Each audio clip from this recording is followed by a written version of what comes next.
Hi everyone, thank you for joining us today. As many of you know, we moved our family from Southern California to Ensenada, Mexico about 2 months ago. And believe it or not, since then we have had the worst luck finding anyone to make fire roasted salsa who makes a good salsa in general. So I did a little bit of research myself and a few little trials and errors here and there, and I am here to show you the recipe that I think is the best fire roasted salsa, homemade. So I have my Roma tomatoes here, my half of a yellow onion. I don't use the white ones or sweet ones. I use the yellow onion because I want that strong onion flavor. Cilantro. I have 1 jalapeno, and usually for this I would like to have maybe like 2 or 3 jalapenos, but today I have 1, not gonna lie, that's why there's only 1 in there. Not because I'm a pansy. Garlic, I'm gonna have 1 clove of garlic for every tomato. I've got 5 tomatoes down here, so that's what's going on there. And my limes, if I didn't say that already, I'm gonna have about, let me think here, the limes, about 2 to 3 limes. And we're gonna use just regular old table salt as well. So I'm gonna wash these up, get them ready, and then we're gonna start chopping. Okay, amigos, I am going to do a little bit of a recap with you guys. I'll also include this in the description, but I've got all of our ingredients right here that we need. So that's going to be half of a yellow onion. And again, we do the yellow onions for the onion flavor. We don't do like the sweet onions or anything like that. I've got 1 clove of garlic for every single tomato, so 5. And I've got my approximately 10 sprigs of cilantro, 3 limes. We're going to use about 2 to 3, 1 jalapeno. And again, like I said, if you like it spicier, like maybe 2 to 3 jalapenos would be good. So we are going to go light on the cilantro, the lime, and the salt and all those other really strong flavors because those are ones that if you put too much, you can't go backwards. So go light on the cilantro, the lime, and the salt. Leave out the ingredients, and then you can always add more later. This is my cast iron skillet I'm going to be using, guys. It gets really hot, so I've got it on like a medium high. I want it to be like smoking like Snoop Dogg. So let's see if it's almost there, maybe a few more minutes, but you definitely want to preheat this till it's very, very hot. You're going to want to blacken all of your ingredients. And if they stick to the pan like mine did last time, I just scraped it right off because that's what you wanted, those little tiny little bits. Okay, guys, I've taken the shell or the peel, we should say, off of this onion. And if you're like me, Miss OCD here, I've got like 3 different types of mechanisms, if you will, for taking care of this stuff in the pan here. That's the best way that we can make sure everything gets in there. So let's go ahead and give this a try. First, we're gonna, whoa. You can hear it sizzling a little bit there. Let's go ahead and get them all on there. The garlic, you're going to want to watch the garlic closely because there's nothing worse than burned garlic. It would like ruin everything. Whoa, mama. Okay. And here we go with our garlic, guys. Really, the only thing that you're not going to roast here would be the lime, cilantro, and the salt. So I was actually really surprised at the fact that we could not find anybody here. The first thing that I said when I moved down to Ensenada, I was like, okay, we're going to go find a place that has good salsa, and we're going to make sure that we're getting a new bucket of it, you know, every so many days so we can have it for our tacos, chips, everything like that. And boy, we have really just tried so many places here, but we're in the southern part of Ensenada. I think that if we were to go further up north, and it seems to be a little bit of a mixed match too. So like, if you find a place, whoa, that was fast. Okay, we just do like a minute or so if it's on as high as we've got it here. If you find a place that has good salsa, believe it or not, they're buying their chips at the store, okay? And then if you find a place that's making their own chips, hello, their salsa like totally is not good. So let me see here. That being said, you know, if you really want some good salsa, you're going to want to make this on your own. And you could also do like salsa fresca. If you don't like the roasted flavor, to me, our family, we just like all this like blackened blistered color on it. But some people like the salsa fresca better, and that's okay too. To each his own.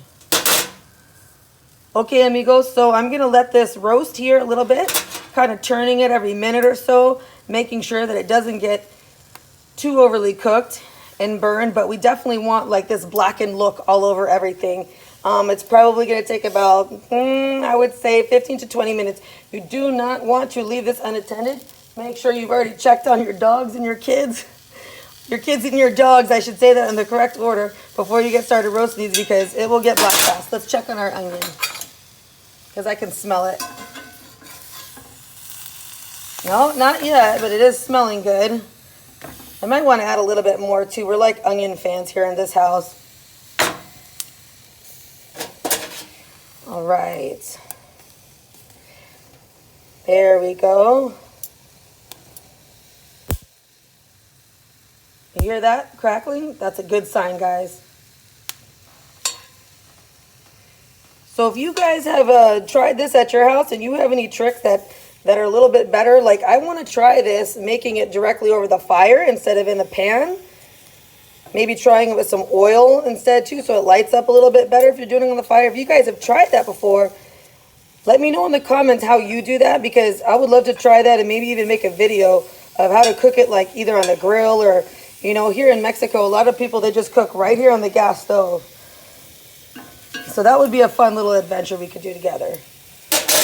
All right, let me check on my garlic. Oh, see, okay, so see how it's toasted on the other side? We're gonna watch for that. These bad boys over here. You know, I went to the market and I bought one of those massive braids that has something like 5 complete heads of garlic. So if I make a total mistake here, a disaster. Checking in on Milo the pug. He is not like this at 8:30 in the morning, but right now it's about 7:15 at night. And so this is how he looks. Milo's a baby. Where's Wally? Okay, guys, we're moving along really nicely here. And let's go ahead and check on this onion.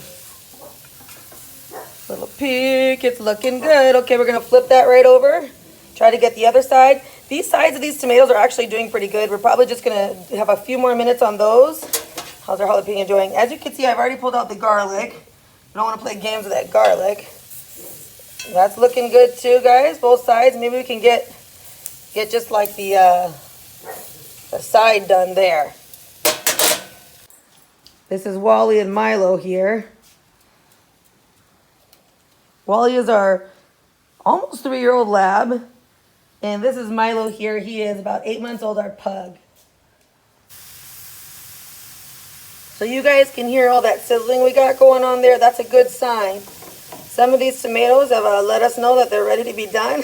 They're taking the cloves off. But we're gonna leave them in there. I'm putting them upside down so that we can kind of roast the other side. As you can see, kind of like that. All right, this one's probably done here. We're gonna go ahead and let him hang out with our garlic. How about this bad boy? See how that's coming off right there? I'm gonna go ahead and take that off and I'm gonna put that in there because that's all flavor, guys. Amigos.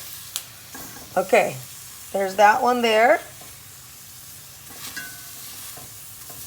And this little bad boy does not want to cooperate. I got to give him,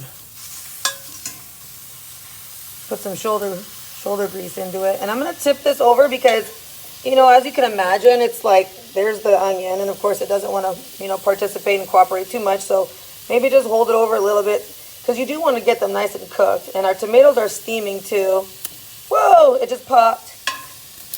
I'm going to go like this way then. All right. The last time that I did this, it didn't have as much of a roasted flavor as I wanted. So that being said, I'm going to char it up a little bit more than I did last time because I want it to taste really roast. Ah! See, pressing it down helps a little bit. At least with the jalapeno. Okay. Yeah, that helped a lot actually. Let's do it over here on this side too. I'm going to go ahead and press it down. Hear it?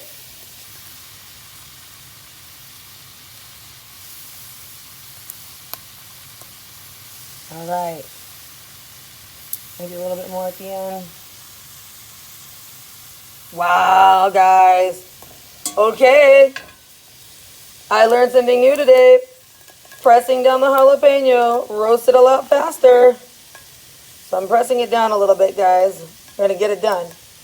Okay, guys. I can't do this with one hand, but what I'm going to do, or maybe I can, is I'm flipping. You know how there's this little side, because the shape of the jalapeno, this this little side here doesn't want to roast, right? So like I took one hand, set it up, and then I'm going to take this spatula and press it down like Shazam. I'm going to put this jalapeno in its place, not playing games. All right. And we're almost done with the rest of our stuff here too, guys. All right. Check this bad boy out. Oh my gosh. See that? Nobody can do that besides us, guys. Remember that fancy little trick I showed you? All right. So, whoa. Okay, that is totally done. Check it out. Okay. So we're going to move these guys over here. Maybe let that one get a little bit more in there. Look at this tomato. Oh my gosh. Lady in red no more. Black is back. All right. This one here, that one, same thing. All of the skins just came off, so we're just gonna put it over there to take a chill pill. But look, this little bad boy fell out. He says he wants to take a try here. He wants some action too, guys. Fell out of the middle of the onion, so we're gonna blacken him up too. And while we're in here, I'm gonna go ahead and get some of these goodies. We're gonna add that to our salsa because otherwise the pan stole it from us. Look at that. Okay, guys? Wait, under the light. All flavor. All flavor, guys.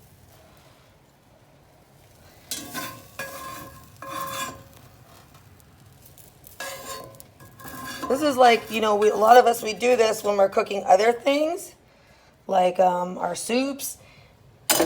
We use this for the broth. We scrape that up. It's the exact same thing, guys. All right. That's good enough. And I'm going to set it right here. To get the most juice out of your lime here, I've got some garlic paper on my hands here, but you're going to want to take it and roll it. Give it like a little massage on the counter, 3 to 5 seconds or so. You'll notice immediately afterwards the juices are definitely, it's a lot softer. You're going to get way more juice out of it. So we're going to go ahead and do that with our 2 to 3 limes. Just going to go ahead and give it a nice roll, way softer.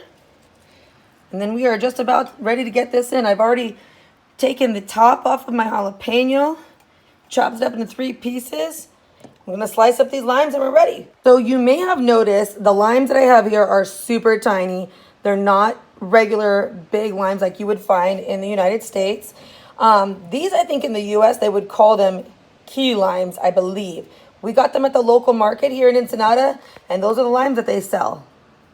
Now, some of you may know this already, but for those of you who don't, and I'm going to help you out with this so you don't learn the hard way like I did. Anytime you're blending something that is hot, you do not want to put a tight lid on it because it will explode. And I did learn that the hard way several years ago. So there are my jalapenos. I just did the Romas and my garlic. Okay, guys, check out the garlic. When I took the peel off of these, oh my gosh, look at how roasted they are on the inside. And they were warm and soft. So these actually roasted very nicely. I'm going to put my onion in there. And let's see if we can go ahead and maybe start with 2 limes to begin with. So we talked about going really light. I'm not one that cares too much about the seeds. I pulled them out ahead of time as much as I could.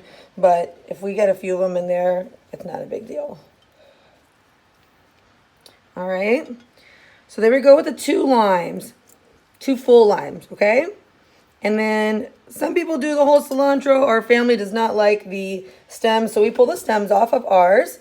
We got about 10 or so in there, and we talked about going light on that.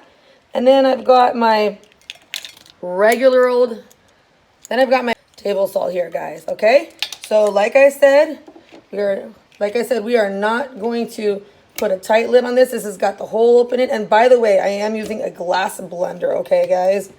We're not putting hot stuff into plastic. So I'm going to go like this. Nice, gentle lid. Okay, it is going to be friendly. Let's see. Pulse it a little bit. Whoa. Okay. I'm going to have to put my phone down here so that I can do this without making a mess. Okay, guys. So I didn't blend it hardcore to where it's like some pink cream because nobody likes that, right? I just kind of did like a boop, boop, boop, pulse, pulse. So we're going to do a taste test here. Don't hate on me for my plastic spoon, guys. I'm a mom, And I'm just like trying not to have 5,000 dishes to clean. Okay. Round 2 of the taste test. All I did was I added a little bit more of the salt, blended it up some more. Let's see what we got going on here, guys. Okay, that is so good. Okay, guys, I found myself a cute little serving platter here with put some chips on it in a little bowl. And we're just going to go ahead and fill that up with our salsa, our fire roasted salsa. And there it is, guys. So go ahead and let me know when you try it out what your thoughts are. If you have any suggestions on switching up any of the ingredients, I'd love to hear from you guys. If you haven't already, please like and subscribe. Thanks so much. Adios, amigos.